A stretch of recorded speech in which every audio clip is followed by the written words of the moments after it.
Les convido a abrir suas Bíblias, então, em Colossenses capítulo 3, versículo 1.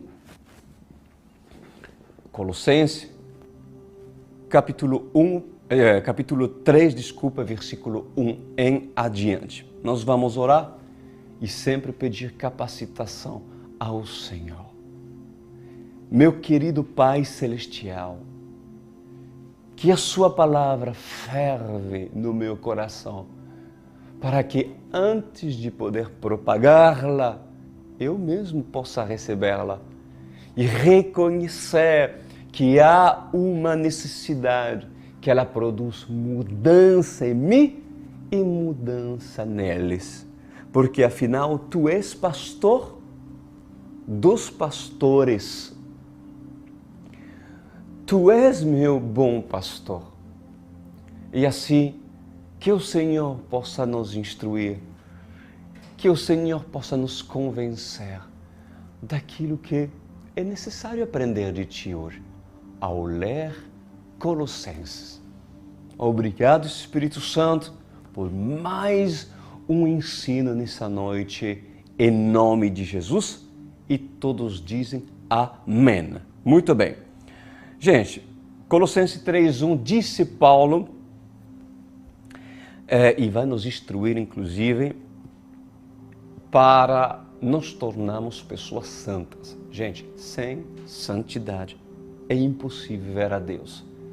Se não há um instrutor, um Paulo, a vos ensinar a serem santos, gente, mesmo que você queira, mas por não ter Paulo a vos ensinar o que é certo, pois certamente fracassará na tua caminhada espiritual. Uma coisa é alguém te dizer, gente, sejam santos, tá? Mas como que é?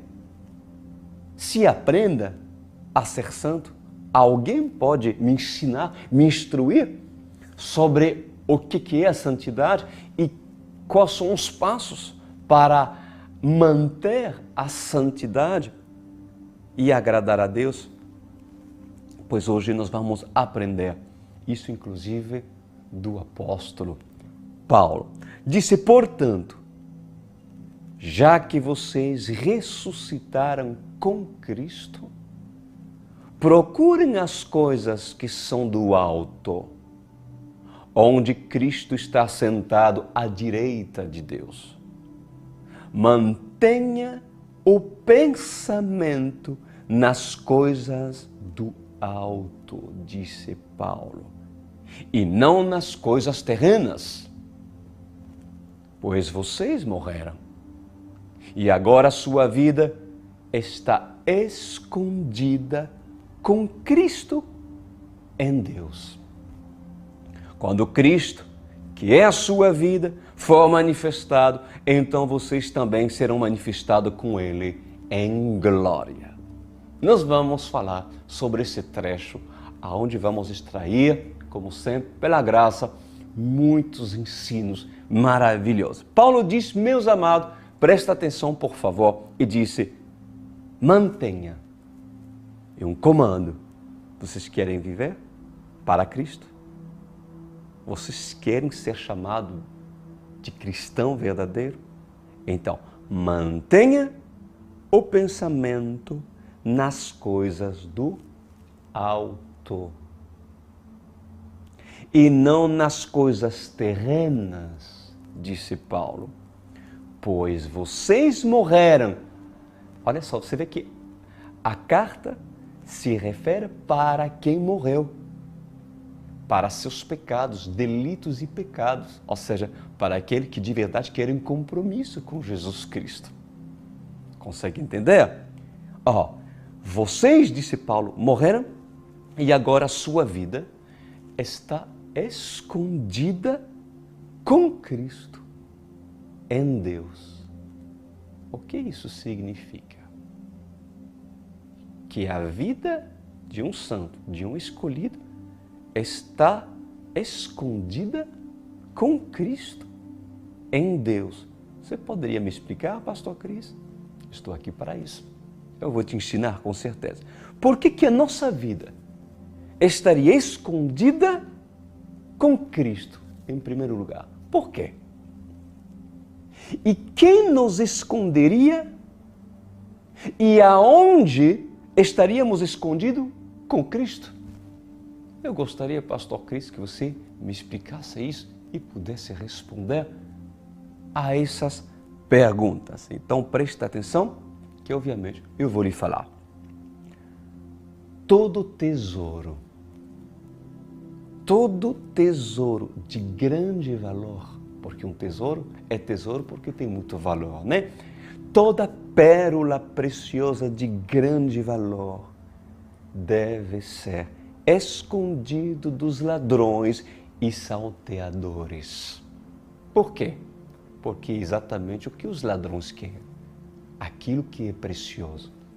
E a sua vida, para aqueles que vivem para Cristo, é vida preciosa.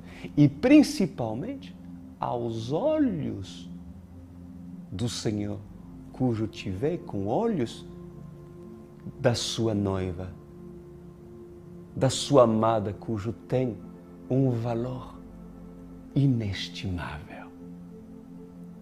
Pois todo tesouro de grande valor, ou pedra preciosa, ou pérola de grande valor deve ser escondido dos ladrões e dos salteadores, para garantir a segurança daquilo que é precioso.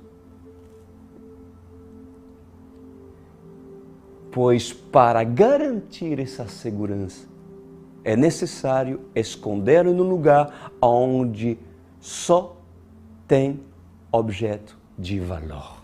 Não é assim que uma pessoa quer guardar coisas de valor num cofre forte, blindado, para se guardar apenas as coisas que têm valor e que são preciosas? Por acaso, o Pai não esconderia as suas mais belas joias no seu cofre celestial?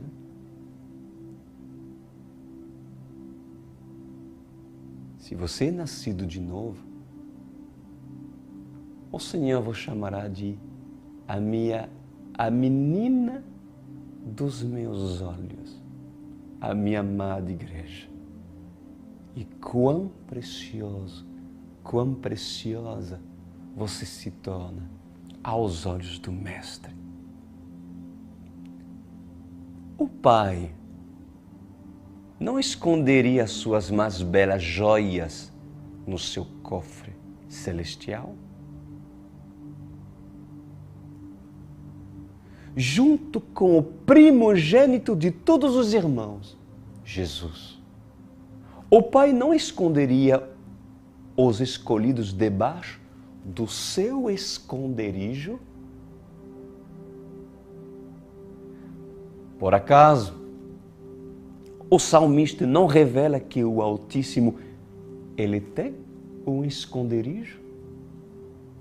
Já tens ouvido acerca disso? Um salmo muito conhecido, o Salmo 91. Já tens ouvido que o salmista fala que o Pai tem sim um esconderijo para abrigar a vida daqueles que morrem por Ele e vivem por Ele e o servem com todo o seu coração? Não existiria um esconderijo para esses? Salmo 91, capítulo 1, hora que diz: aquele que habita no esconderijo do Altíssimo, à sombra do Onipotente, descansará. Por que descansará? No esconderijo que o Pai tem, separado para aqueles que são dele. Porque o descanso é para aqueles que têm a paz. E se Jesus está, pois certamente junto contigo está a ser escondido e a se esconder debaixo desse esconderijo. cujo há paz. Para que serviria um esconderijo se não é para esconder? Eu fui procurar a definição da palavra esconderijo. O esconderijo existe para esconder. Tão simples assim. Pois saiba, minha amada, minha querida igreja, assim o Senhor falaria para ti, que todo aquele que vive focado no alto, colocando seus pensamentos nas coisas do alto, fazendo morrer o velho homem, pois seja vivo ou seja morto, será abrigado e protegido, defendido e colocado cautelosamente debaixo do esconderijo do Altíssimo, para que o inimigo não o encontre e para que aquilo que pertence ao próprio Pai não seja saqueado. Porque o Senhor tem suas pérolas e tem sua amada. E aquilo que tem valor, assim como uma pessoa, um violento neste mundo, cujo tem seus cofres e esconde aquilo que não pode ser tocado ou roubado, assim também o Rei dos Reis tem os seus tesouros. E você, amada igreja, é parte desse tesouro, cujo o Senhor defenderá, guardará e esconderá com um propósito. Porque você tem valor. Há pessoas que precisam acreditar nessa palavra. Porque não se dão o valor. É uma maneira, inclusive, de Satanás mantê-la refém nas suas emoções e colocando essa vida sempre para baixo. Mas para essa que se predispõe a viver e a se esforçar a agradecer seu amado, pois certamente essa terá muito valor aos olhos do Senhor. Todos os santos, todos os que têm a marca do Cordeiro, todos aqueles que são espalhadas pela terra, porque muitos, sim, muitos são aqueles que têm a marca do Cordeiro, que pertencem ao Senhor. Pois essa marca não será visível aos olhos daqueles que se perdem. Por quê? Porque para uns, esse é completamente louco. Para outros, esse é intolerante. Para outros, esse é fanático. Para outro, esses são detestáveis. Mas para Deus, esses são preciosos. Esses são preciosos. Assim diz o Senhor. Por isso que a vida desses é escondida pelo Pai, porque certamente, se o ladrão soubesse aonde está o tesouro, e se o ladrão teria acesso nele, certamente o tesouro seria violentamente saqueado, como assim faziam os ladrões de tumba dos faraós, à procura de ouro e pedras preciosas. Quem gosta de egiptologia, podem aprender isso da história. Até mesmo os homens maus, até mesmo os faraós, que eram ímpios, quando eram sepultados, eram escondidos os seus corpos. As suas tumbas eram propositalmente escondidos junto com os seus tesouros, inclusive num vale chamado Vale dos Reis. Já ouviu falar? No Vale dos Reis, o famoso Vale dos Reis, onde hoje foram descobertos, e vocês podem visitar lá no Egito, muitas tumbas, né?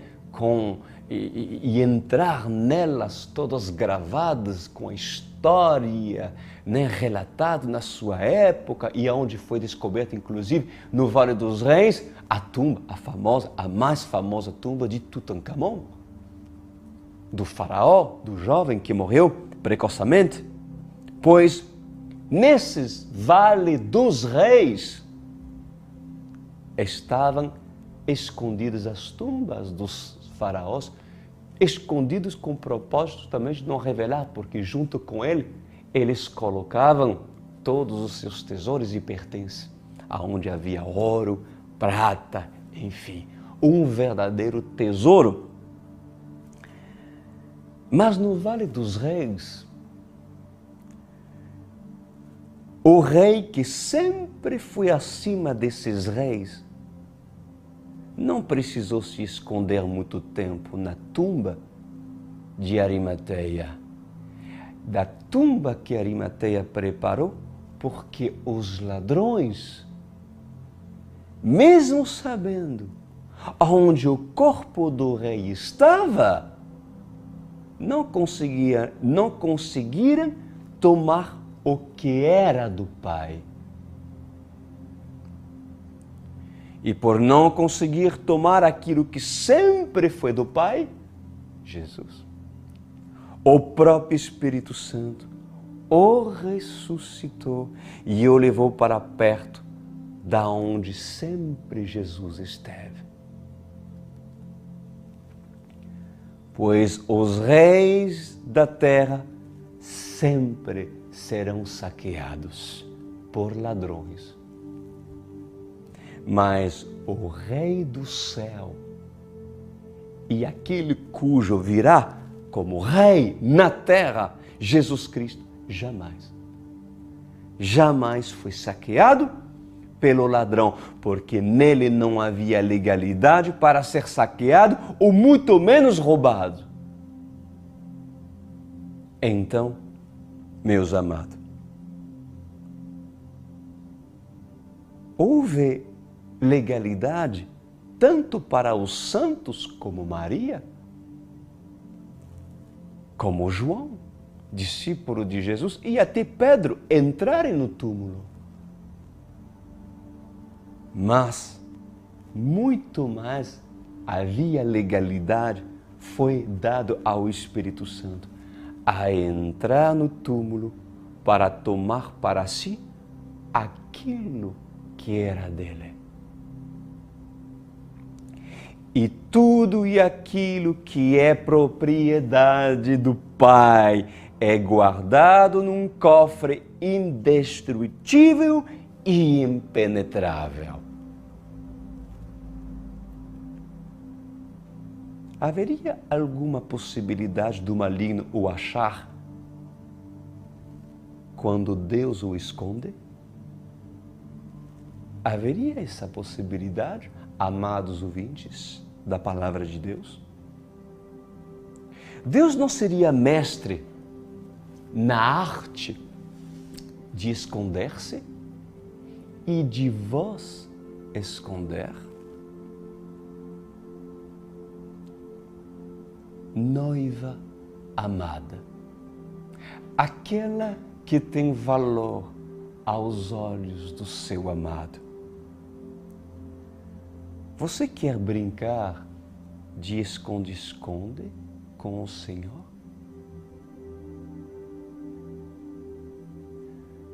Poderia Deus se esconder a 1 metro do seu nariz e você não o notar? Poderia um escolhido ser escondido pelo Senhor e sequer ser notado durante uma vida toda por aqueles cujo convívio com essa pessoa?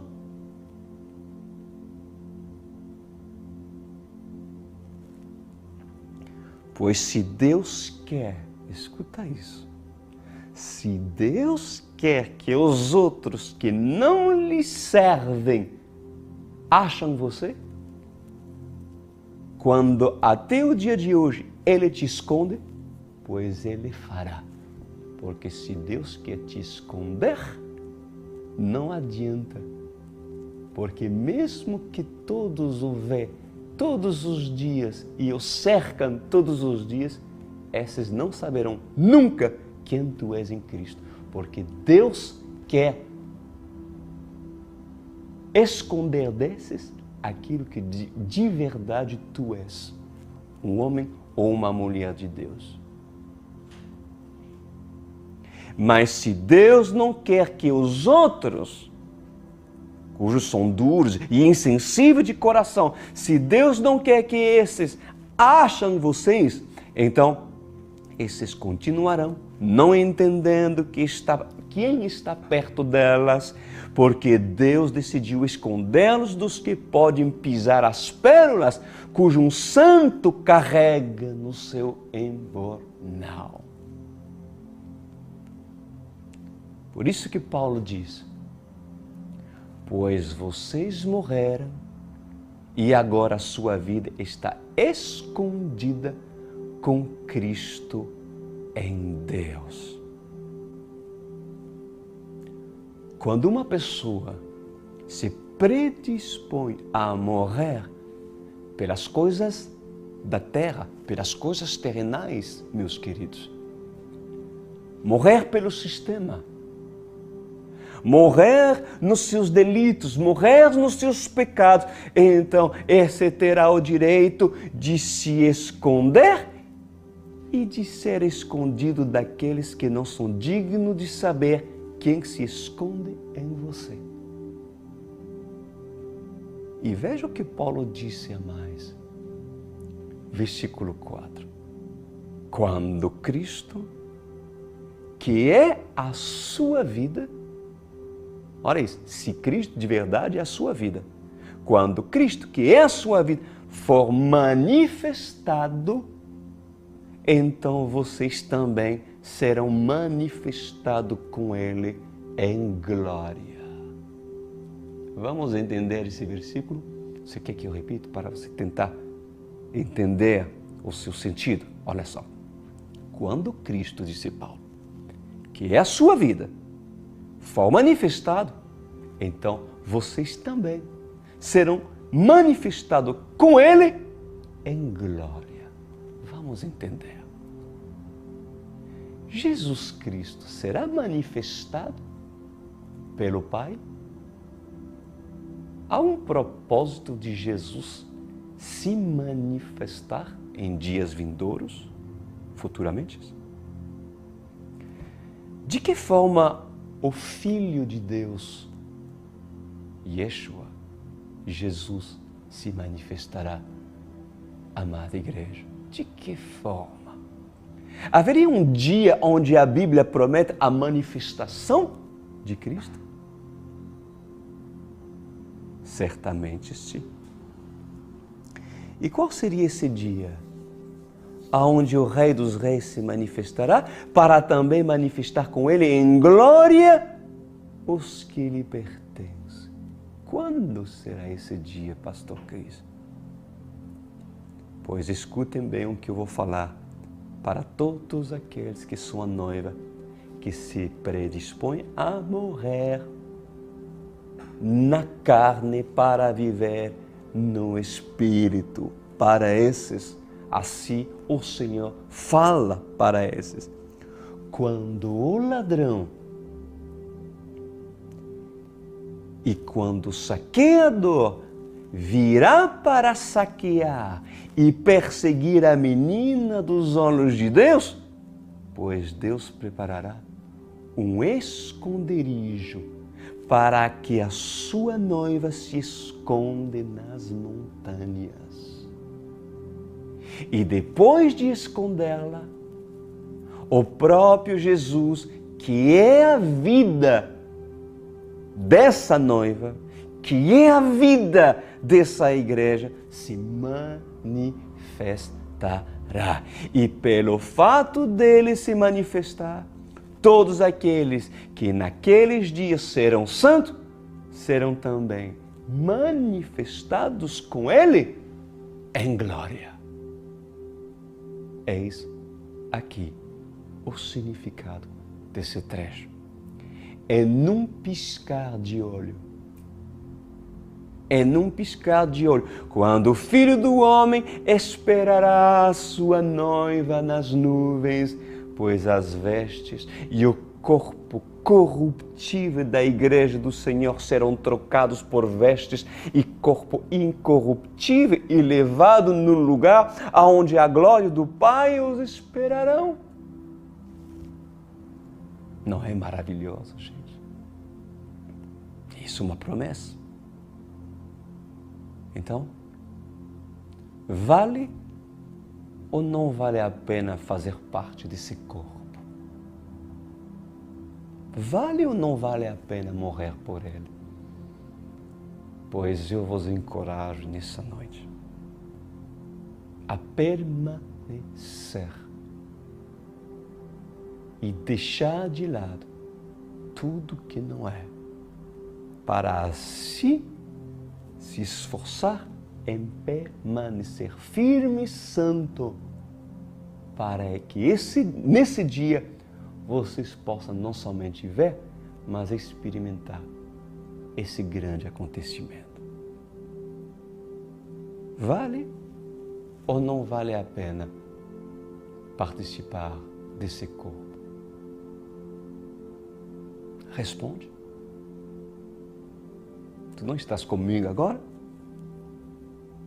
E com o Senhor cujo tu quer encontrar? Então responde. Vale ou não vale a pena? Vale. Então, se vale, veja o que Paulo disse a seguir. No versículo 5. Assim, faça morrer tudo o que pertence à natureza terrena de vocês. Imoralidade tem que morrer. Imoralidade sexual, impureza, aqui não falar paixão, desejos maus e a ganância, que é idolatria.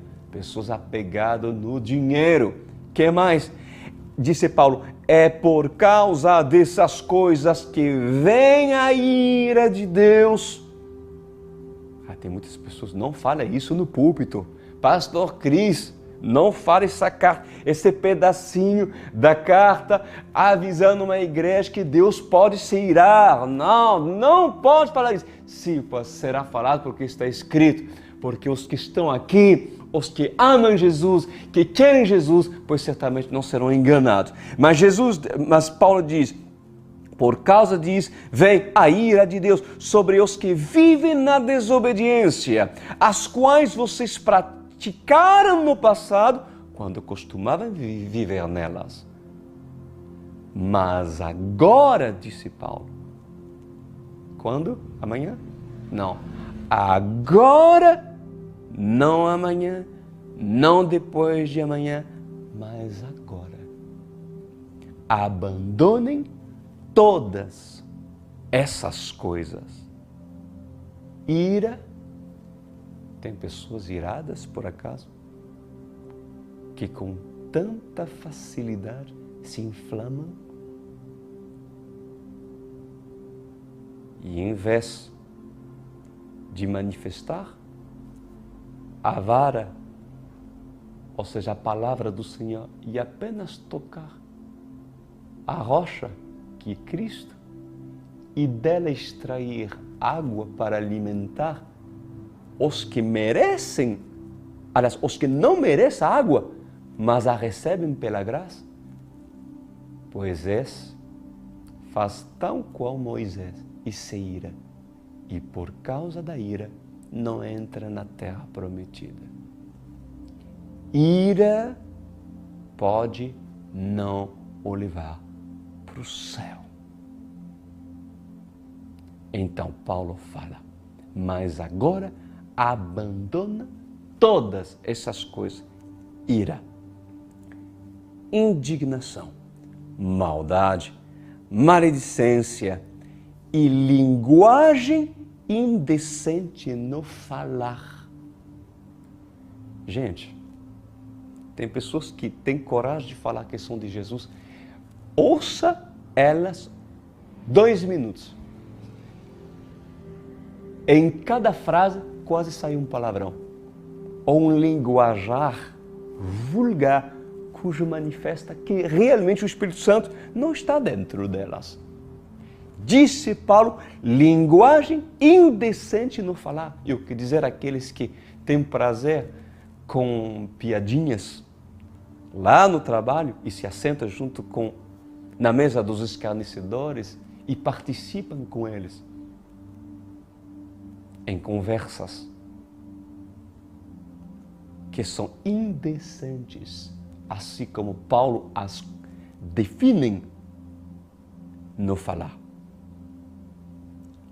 Olha que mais diz, abandone todas as coisas. Que mais?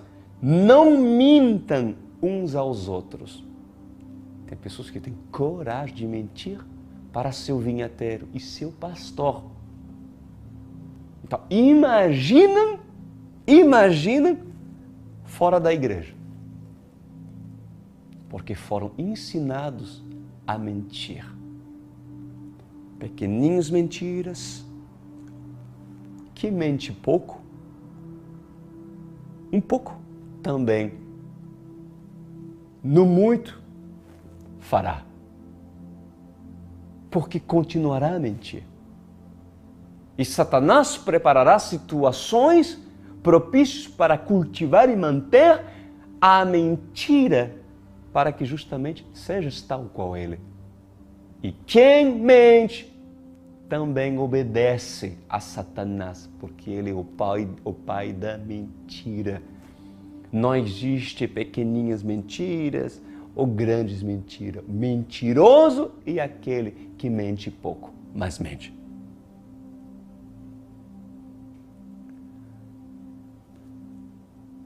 Não mente uns aos outros, visto que vocês já se despiram do velho homem com suas práticas e se revestiram do novo.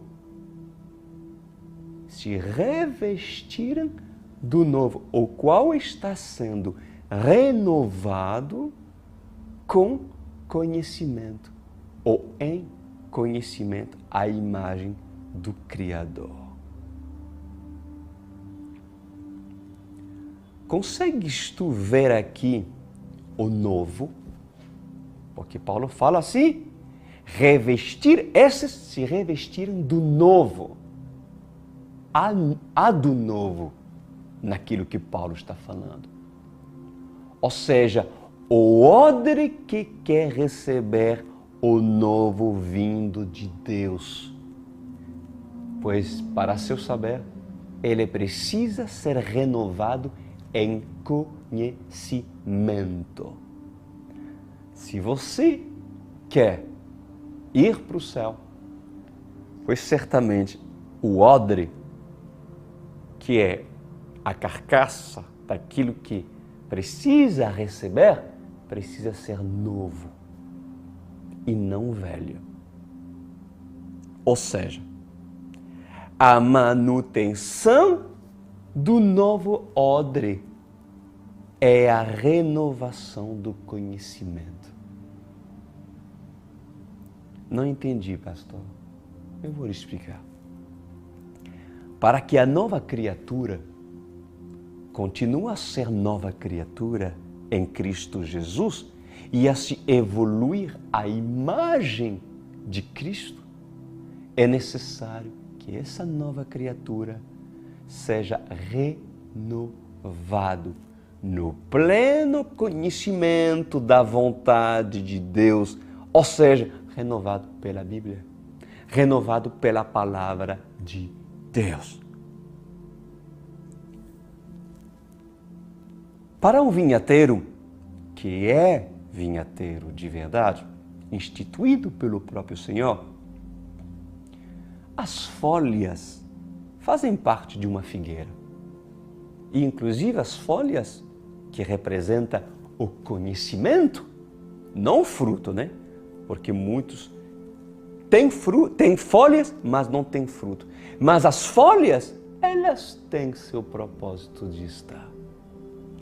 Pois as folhas, elas fazem parte de uma figueira e têm sua função, por quê? Porque das folhas, meus amados, das folhas de uma planta saudável, pode-se extrair remédios.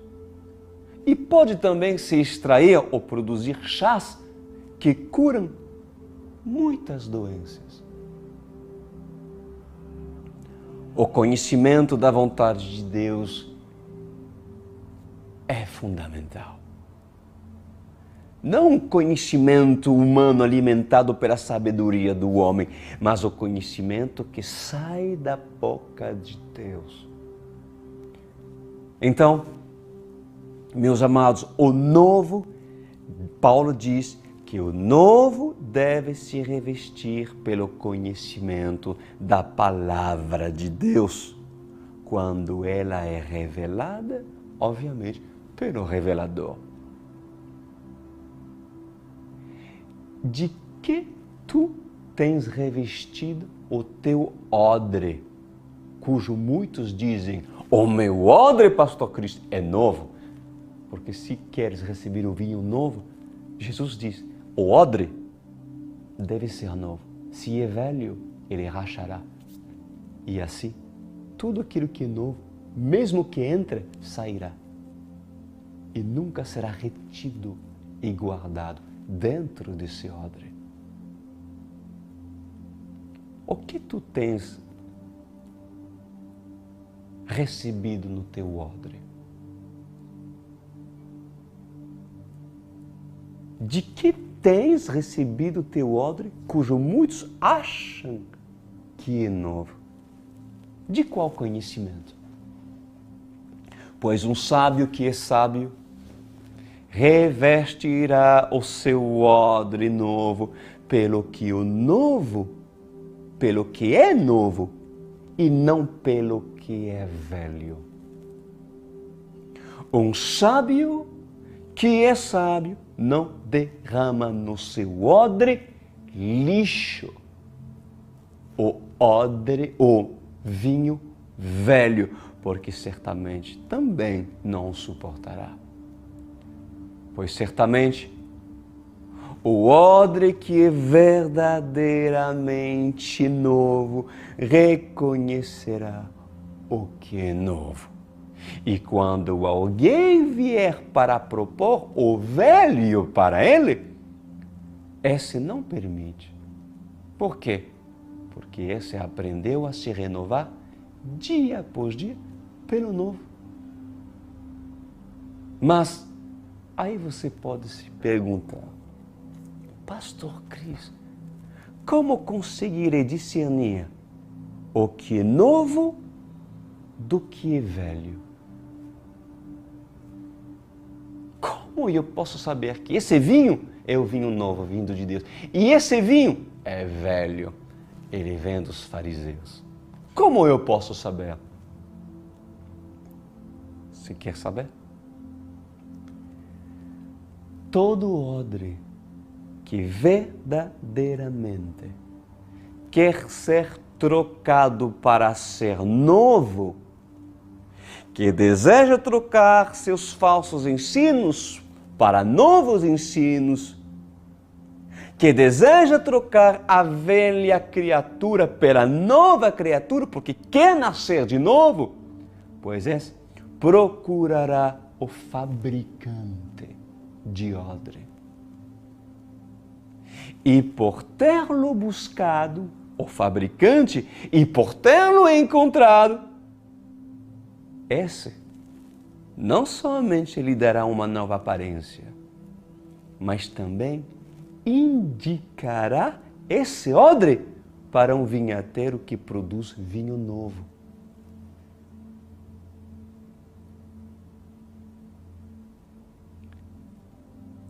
quem indica as vidas que querem mudar de vida para os vinhateiros que extraem vinho novo?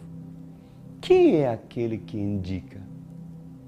Quando um odre decide se colocar na posição de novo e dizer: eu quero aprender, Senhor. Para receber o novo, eu tenho que ser dócil, eu tenho que ser entregue, eu quero colocar minha vida como se, na verdade, tudo aquilo que me foi ensinado no passado, em tempo onde eu não servi o Senhor, pois isso aqui deve morrer junto com Cristo, mas eu quero aprender do zero. Que indica as vidas que querem mudar de vida para os vinhateiros que extraem vinho? Por acaso, Ruth, conhece a história de Ruth? Ruth não foi indicado para Boaz pelo seu esforço a ser observada no campo? Pois eu termino com isso. Se verdadeiramente Ruth,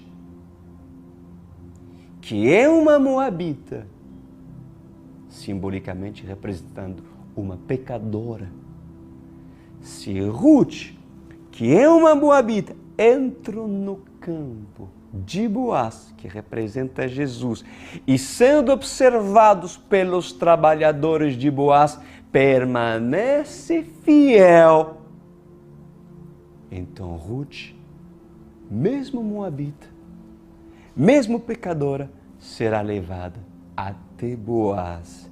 E se durante uma noite Ruth, por livre e espontânea vontade, decide ficar aos pés do seu mestre, então o mestre, quando acordará, terá prazer de transformar o odre para que de agora em diante tudo que foi derramado dentro do odre seja novo.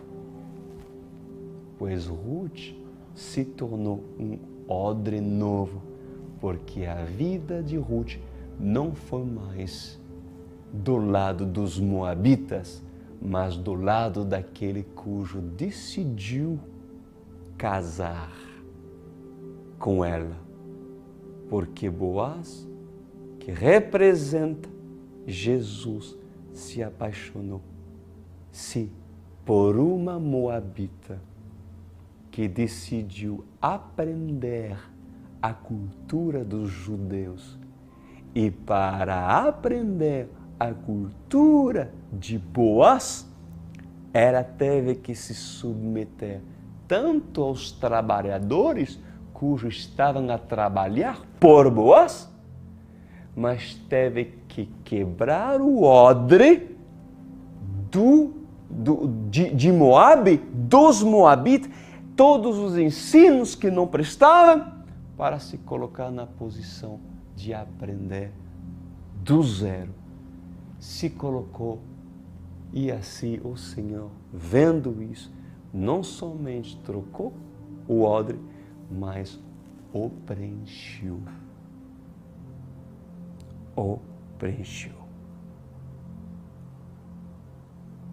Mas se Ruth, tendo recebido a graça de ter uma grande experiência com Boaz, volta a capinar junto com os moabitas, o que esperar do odre? Será que Ruth casaria com Boaz? Se até o dia de hoje estaria dividida entre dois campos, o campo pertencendo aos moabitas e o campo pertencendo a Boaz. Pois o nome de Ruth, até o dia de hoje, é lembrado, porque essa não voltou atrás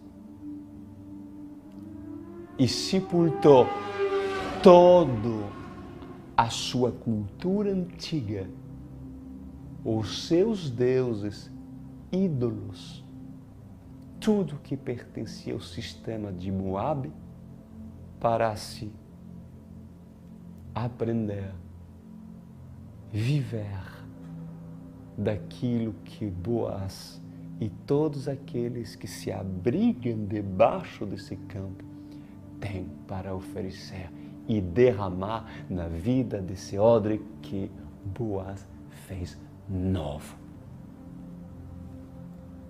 Foi Boaz que transformou a vida de Ruth.